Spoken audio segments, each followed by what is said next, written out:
Welcome to the Rock and Wellness Podcast, the show that takes you on a voyage to better health, wellness, and happiness that will rock your world. With me, R.J.O Olson, your host, your coach, and your biggest fan. Hello, and welcome to episode 32 of the Rock and Wellness Podcast. I am your host, R.J.O Olson. I am a wellness coach whose biggest passion is to help women stop hating what they see in the mirror, discover their deepest desires, and live an inspired life of their dreams. So sit back and relax as we get into today's topic. Today I'm sharing with you an audio from an Intro to Essential Oils class I did not too long ago with a group of amazing ladies. In this presentation, you will learn 3 cool things about essential oils, 3 ways to use essential oils, and some ways you can get them into your home. If you're interested in learning more about essential oils after listening to this episode, please connect with me by visiting the show notes page at rjowellness.com/podcast/episode-32. Without further ado, let's get this presentation started. Enjoy. The goal of this class is really to empower you, get you as excited about essential oils as I am. I'm going to teach you 3 cool things about essential oils, 3 ways you can use your oils, and how you can get oils into your home. First and foremost, let me just tell you a little bit about my story and how I got into essential oils. I started using essential oils. I would use them mostly for smelling and diffusing. I thought they were kind of fun to smell. But before I actually really started learning about them, I had no idea how powerful they are physically and emotionally. I've always struggled with muscle pain. For anybody who is active, you guys know exactly what I'm talking about. And also stress. And stress seems to be the biggest thing right now for people. So I was actually introduced to these oils by my massage therapist. And then shortly after that, another girlfriend of mine said, I've been using them. Here's what's happening for me. She's like, you got to look into this stuff and use them more than just smelling them, because there's so much more to that. So I started getting a couple samples, and just noticed how things started to change. And for those of you who have actually noticed a difference, you can probably understand where I'm coming from. Now that I use the oils, I actually use them now many different ways that you're going to learn about them, and have also realized that I found something now that's not harmful to my body or to my pets. It's really important that I'm not using chemicals when I clean. So I was always trying to find something like that I could use. And now I use essential oils for everything. So if my boyfriend's like, well, we need to do this, I'm like, there's an essential oil for that for sure. He's like, well, I'm having problems with this. There's an essential oil for that. So kind of funny. He always actually says, what kind of witchcraft and brews have you done up for me today? So kind of funny, but it is a lot of fun. And I really want to share some of that learning and knowledge with you, so that if you have essential oils sitting around and you're not using them, my goal is that you are using them by the time this presentation is done. So where do essential oils come from? Well, again, I had no idea about this, but they are food. It is plant-based food, essentially, and they come from all over the world. With over 100 essential oils on the market, doTERRA specifically sources its oils from over 40 different countries. And it's cool. I just recently learned that some, like a black spruce, is sourced in Canada. So that's pretty cool. Of all those countries, 23 of them are from developing countries and people who do not have many of the basic amenities that we enjoy. So doTERRA gives these farmers jobs and hope for their future. And, I've learned some pretty cool stuff about what they're doing, and it's very, very heartwarming. So there's 3 things that make up the doTERRA difference, and that's one drop, one person, and one community. So the doTERRA mission is to change the world one drop, one person, one community at a time. So every time you purchase with doTERRA, you're not only changing your life, but lives of people around the globe. And when you use a bottle of this oil, you're using an oil that is 100% pure. I had somebody ask me the other day going, I'm not sure about putting this on my skin because I don't want the chemicals. I'm like, oh goodness, there's no chemicals or anything in the doTERRA oils. Now, there is a lot of additives on oils you might just buy from the shelf, unfortunately, to make them cheaper. Okay, so every batch of doTERRA essential oil goes through really rigorous testing processes. And after that, it is sent to an independent third party for further testing and validation. So it is actually the most tested and most trusted oil on the market. doTERRA oils are certified pure and they're therapeutic grades. They're actually medicinal grade oils, which is pretty cool to know. And that's why they work so well. The next one, the source to you, is that using the batch number found on doTERRA, you can actually find the research and all the test results from every single drop of oil that you use. doTERRA takes pride in sourcing oils in environmentally and socially responsible ways. And that really makes is important to me to support a company that does that. So they really do work to maintain some of those relationships as far as fair trade, co-ops, and environmentally friendly business. So anybody who knows me knows that that's super, super important for me. And the last one is the doTERRA Healing Hands, or I should say the second hands. This works to empower people from communities all across the world to make positive change. There's a really great video that I just watched not too long ago, and it's just neat how companies like this can support people from these developing countries. And there's actually their rose hand lotion. I don't know if you guys have tried it, but it's really nice. Anytime you buy a bottle of this, the 100% of the money you spend goes to supporting this Healing Hands project. So kind of fun. It's a kind of a neat way to support developing countries. So let's get into 3 cool things about essential oils. So the first cool thing about the essential oils is that they are 100% safe. So just like I already mentioned, there is no side effects. It will not cause any addictions. They are completely pure. They're safe for babies, for children, for pregnant women, adults, elderly, everybody. And these oils are strictly from plants. They are also 50 to 70 times more powerful than herbs. And actually, when I heard that, I was shocked because I use herbs all the time. And now I'm slowly starting to switch to the oils instead. So, for example, peppermint oil, 1 drop of peppermint oil is the equivalent to drinking 28 cups of peppermint tea. So it's pretty powerful. And I had no idea about that. So it's pretty potent.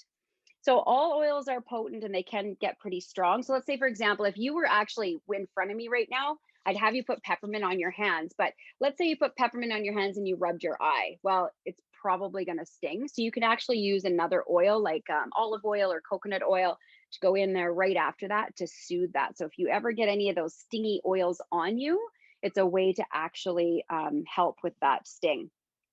And as I mentioned, of course, they are certified pure therapeutic grade, which is a medicinal grade. They're pure and potent. So that is the first cool thing about essential oils. The second cool thing about essential oils is that they are effective. They are more effective than modern approaches to health problems, which usually is medication, unfortunately, synthetic, chemical laden medication. But essential oils actually permeate the cell membrane because they are oil based. So let's say, for example, you go to the doctor and they give you a medication. Don't get me wrong, I'm not saying medications aren't helpful. Of course, we need them. But let's just say, you're feeling run down, they give you a pill and they say, go home and drink some water. Well, those are water-based medications. Now, unfortunately, in order for things to actually permeate the cell, it needs to be an oil-based. And that's why oils can actually go into the cell. So they can actually get rid of and help prevent bacteria around the cell, but then they permeate the cell and get rid of even viruses. So for example, the oil On Guard. Some of you might have heard of On Guard. I may have even given you a sample. You may have tried it. Well, On Guard promotes healthy immune function. So anytime I actually get a sore throat, I do a drop of On Guard, either in a tea or just straight up. And by the next morning, it is gone. I also use it for cleaning my home because it is a natural cleaner that I know is going to be safe, specifically for us, but also more importantly, for my animals. Okay, so that's the second cool thing about essential oils. So the third cool thing about essential oils is that they are affordable. When you go to the doctor, how much does it cost us? Well, we live in Canada. It usually costs us nothing, right? Or at least we think it doesn't. But let's say it costs us nothing. You go to the doctor, they give you a prescription, it costs you nothing.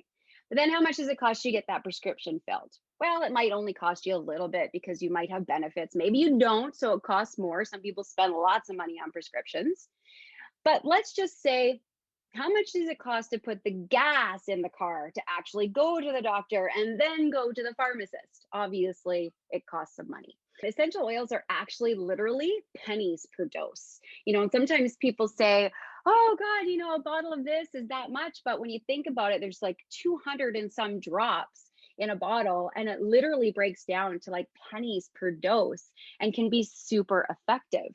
So, for example, like lavender, really great for calming the mind, calming the skin. It's an antihistamine. It's actually really good at helping that, along with tea tree, is good at helping with getting rid of ear infections. So, a lot of people use tea tree and lavender on their dogs. So, my dog used to get chronic ear infections, and I sure wish I would have known about essential oils when that happened. So, every once in a while, I do rub lavender and tea tree just on the inside of her ears, and it seems to help keep those ear infections away. So it's very, very affordable when you look at traditional medical care and pharmaceuticals. So now we're going to move on to 3 different ways that you can use essential oils. The first way that you can use essential oils that most people think is the only way, and that is aromatically. So you can diffuse them. So I'm actually diffusing right now my 2 favorite blends together, ylang ylang and lime. Love it. But it really helps to just positively affect the mood. I've got 3 diffusers in my house, and anybody who knows my home, it's not very big, but they're all going at any one time. So it helps to clean the air, helps, and also helps support the respiratory system. Now, here's the thing though. I had somebody say, well, I've heard that actually, diffusing essential oils can cause irritation in the lungs. And if you are diffusing oils that have been cut with chemicals, that absolutely could happen. Now, before I learned about these CPTG oils, I was diffusing chemical lavender. That was one of the things. And I hated lavender. The smell of it, it made me sick. It gave me a headache, but I didn't realize it was actually cut with chemicals. And now that I've switched to these ones, love lavender, and it's actually soothing and never gives me a headache. That's the first way to use essential oils. Second way to use essential oils is topical. Okay, so you can use it for localized benefits. So there's some oils that are really good for muscles, so you can just put them right on there. It's a really good idea to dilute oils with fractionated coconut oil for best results. You can put them right on your hands. You can get them on here, you can rub them on. But the fractionated coconut oil, as we saw earlier and kind of talked about how oil permeates the cellular tissue better, when we've got dilution with the fractionated coconut oil, it just permeates the cell membranes a little bit easier. Oil is always a good way to get things into the system. Okay, so the second way to use essential oils is topical. So let's move on now to the third way to use essential oils, and that is internal. Here's the thing though, a lot of people actually have no idea that you can use essential oils internally. But I'm going to give you again a little caveat to that. So I'm going to ask you, please do not take essential oils off the shelf internally. If you've got something that is not certified pure therapeutic grade, do not ingest it because it usually has chemicals in it. Okay. There's also certain oils, mostly the tree oils, that can't be ingested. So I've got a really big kind of book, basically the Essential Oils Bible. So that if you're ever unsure if you can ingest an oil, please just ask me because I'm happy to do that. So internally, you can throw a drop in your water. So this morning, I actually put turmeric and cinnamon in my coffee. It takes your coffee experience to a whole other level. It's amazing. You can put it in a veggie cap. So there's an evening one that I usually take. It just helps to calm and relax. That goes into a veggie cap, helps it get a little lower on the digestive system. And you can also just pop one under your tongue. So I take an oil that helps with acid reflux, and I just pop that under my tongue before I go to bed, and it helps. So now I want you to think about, just to yourself, what are 3 of your top 3 health concerns? It might be something simple. It might not be anything major. It could be, oh, I've got sore muscles after a workout. Or it could be, I'm completely exhausted, or I'm stressed out. And I want you to think about those things. And I want you to now imagine your daily life without those concerns. So I'm just going to talk now about a few essential oils that kind of like the top 10, kind of like the must-haves. And so the first one is wild orange. And I've already talked to you about wild orange today. It's energizing, it's invigorating, and it really does help to uplift the mood. I actually gave a little bottle of wild orange to a colleague yesterday who's like, I'm always stressed out. I'm like, look, When you're stressed out, open the little vial, which is actually really funny. Open the little vial and just smell it. Really does help make you feel good. You cannot smell wild orange and not smile. It is such a great oil. Breathe. This is actually called Easy Air in Canada. It's a beautiful oil. I put it in my diffuser every night. It helps open up the lungs and sinuses. So anybody who has any sinus issue, Easy Air is a really great oil. It helps promote clear breathing day and night. So this is actually also a really great oil to do just before a workout to help open up the airways. Adaptive, one of my favorites right